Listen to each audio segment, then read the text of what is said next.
जत तालुक्याच्या इतिहासात शासन आपल्या दारी व आमदार आपल्या दारी हे अभियान राबवणारे महाराष्ट्रातले पहिले आमदार मान्य गोपीचंद पडळकर साहेबांनी 8 महिन्यात जे लोकांचे रस्त्याचा प्रश्न असेल, त्या ठिकाणी गावातला वाद असेल किंवा त्या गावातील विकास कामे असतील, ते जाऊन प्रत्यक्षात गावात जाऊन ते सोडवण्याचा प्रयत्न केलेला आहे आणि हजारो कामे या अभियानातून त्यांनी सोडवलेले आहेत.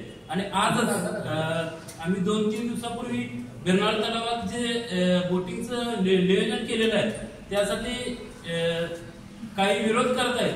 त्यांना आमचं एकच सांगणं आहे की झिरो प्रदूषण होणार नाही आणि त्यासाठी जे कागदपत्र लागणार आहे ते आम्ही सर्व टीम पूर्तता केलेली आहे आणि त्या ठिकाणी काही होणार नाही. त्या ठिकाणी आम्ही टॉयलेटची सुविधा केलेली आहे, लोकांना बसण्यासाठी गॅलरीची सुविधा केलेली आहे आणि त्या ठिकाणी कचरा होणार नाही किंवा घाण होणार नाही याची पूर्ण आमची टीम अहोरात्र झटत आहे. त्याच्यासाठी आम्ही सर्वजण काम करत आहोत.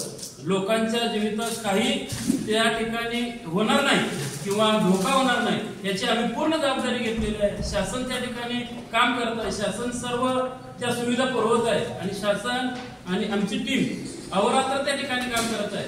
तरी विरोधकांनी फक्त विरोध न करता काहीतरी चांगलं होत आहे त्यासाठी सर्वांनी एकत्रित येऊन या स्पर्धा पार पाडाव्यात एवढंच आम्ही विनंती करतो. आणि बोलता बोलता काल कोणतरी बोललं की डिवायडरचा विषय यापूर्वी आमचं फाउंडेशन असू किंवा सर्व संघटना असू, यापूर्वी आम्ही आंदोलन केले होते. 2 वर्षापासून आम्ही ते आंदोलन केलं, पाठपुरावा केला, तरी ते काम पूर्ण होत नव्हतं. आमदार साहेबांनी ज्यावेळी त्या निधीचा पाठपुरावा केला आणि समोर उभारून ते काम पूर्ण करण्यात आलेलं आहे आणि ते काम पूर्ण होत आहे.